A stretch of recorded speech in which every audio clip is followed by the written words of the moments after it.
पश्चिम बंगाल में राजनीति एक बार फिर से तेज हो गई है। यहाँ पर बाबरी मस्जिद को लेकर के विवाद लगातार गहराता जा रहा है।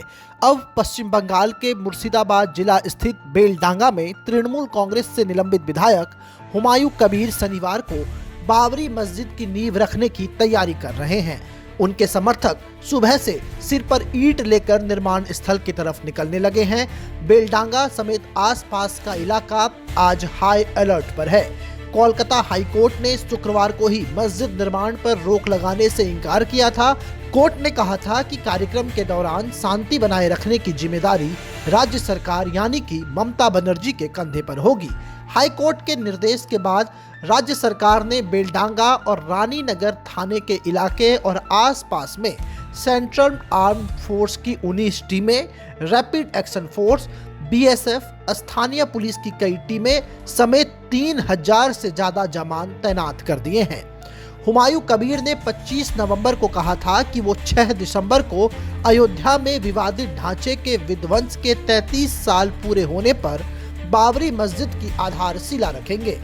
तृणमूल कांग्रेस ने 4 दिसंबर को ही हुमायूं कबीर को पार्टी से सस्पेंड कर दिया है। अब आपको बता दें कि हाईकोर्ट के निर्देश के बाद शुक्रवार को प्रशासन ने हुमायूं कबीर की टीम के साथ बैठक की थी। कबीर ने कहा कि वो शनिवार को बाबरी मस्जिद की आधारशिला रखेंगे। पूरा कार्यक्रम प्रशासनिक गाइडलाइन के मुताबिक ही किया जाएगा। हुमायूं ने बताया कि कार्यक्रम में सऊदी अरब से धार्मिक नेता आ रहे हैं। 25 बीघा में ये कार्यक्रम होना है।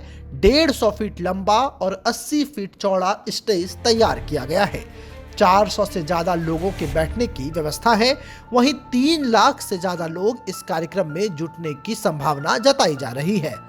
कार्यक्रम में आने वाले लोगों के लिए 60,000 से ज्यादा बिरयानी के पैकेट तैयार किए गए हैं। 3000 से ज्यादा वॉलंटियर्स व्यवस्था को संभालेंगे। वहीं कार्यक्रम स्थल NH-12 के करीब ट्रैफिक व्यवस्था ना बिगड़े, इसकी पूरी तैयारी कर ली गई है। दरअसल 62 वर्षीय हुमायूं कबीर पश्चिम बंगाल के भरतपुर से टीएमसी के विधायक हैं। हालांकि अब उन्हें पार्टी ने निष्कासित कर दिया है। इन्होंने 2011 में कांग्रेस के टिकट पर रेजी नगर विधानसभा सीट से पहला चुनाव जीता था, जिसके बाद 2012 में आंतरिक विवादों की वजह से इन्होंने कांग्रेस से इस्तीफा दे दिया। फिर 2013 में ये टीएमसी में शामिल हुए और पहले कार्यकाल में ही ममता बनर्जी ने इन्हें पश्चिम बंगाल में कैबिनेट मिनिस्टर बना दिया।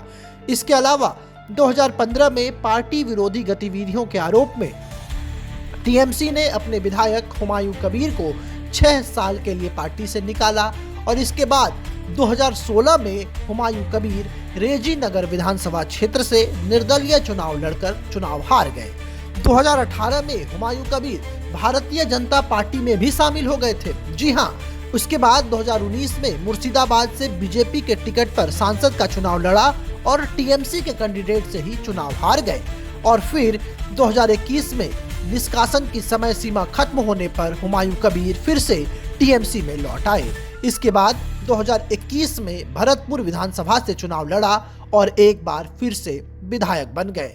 आपको बता दें कि इस पूरे मामले पर भारतीय जनता पार्टी के नेता दिलीप घोष ने मुर्शिदाबाद में बाबरी के नाम पर मस्जिद के शिलान्यास पर कहा है कि आज शौर्य दिवस है, संहति दिवस नहीं। आज के दिन बाबरी ढांचे को हटाया गया था, विदेशी आक्रांताओं के निशान को मिटा दिया गया। कोर्ट के आदेश के बाद वो एक भव्य राम मंदिर बना। लोग उन लोगों को पहचानने लगे हैं जो राजनीतिक लाभ के लिए मुसलमानों को गुमराह करते हैं। टीएमसी और हुमायूं कबीर के बीच तालमेल है। ये मुस्लिम वोट बैंक के खींचतान की राजनीति है। तो कुल मिलाकर पश्चिम बंगाल की राजनीति में पूरी तरीके से विवाद हो गया है। बाबरी मस्जिद के शिलान्यास को लेकर के ये विवाद हुआ है और टीएमसी ने अपना पल्ला झाड़ते हुए हुमायूं कबीर को पार्टी से निष्कासित कर दिया गया है। आपको बता दें कि बाबरी जैसी मस्जिद की शिलान्यास की घोषणा के बाद पूरा विवाद यहां पर उमड़ा है। 28 नवंबर को मुर्शिदाबाद के बेलडांगा में कई जगहों पर बाबरी मस्जिद के शिलान्यास के पोस्टर लगाए गए, जिस पर लिखा था कि शनिवार यानी कि 6 दिसंबर को बेलडांगा में बाबरी मस्जिद का शिलान्यास समारोह होगा। उसके बाद 3 दिसंबर को तृणमूल कांग्रेस यानी कि ममता बनर्जी की पार्टी ने खुद को इस पूरे मामले से अलग कर दिया और कहा कि कबीर की इस घोषणा में पार्टी का कोई संबंध नहीं है।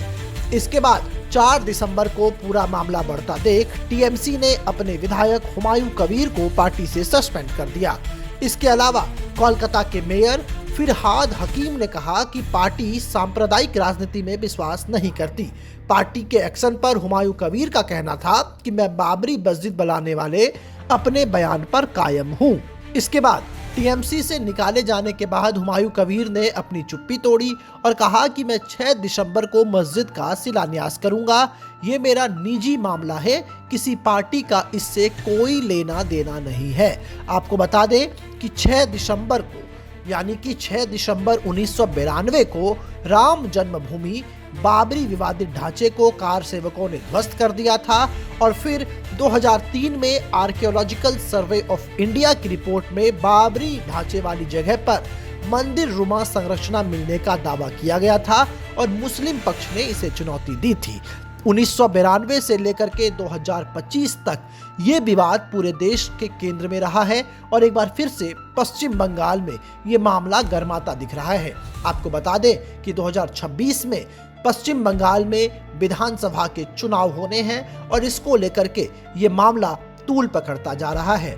भारतीय जनता पार्टी और तृणमूल कांग्रेस की प्रमुख ममता बनर्जी दोनों आमने सामने हैं। पक्ष विपक्ष की ओर से बयानबाजी का दौर भी जारी है और इन सब के बीच हुमायूं कबीर के इस कदम ने वहां की राजनीति में भूचाल ला दिया है। Bureau report, Asian sky news.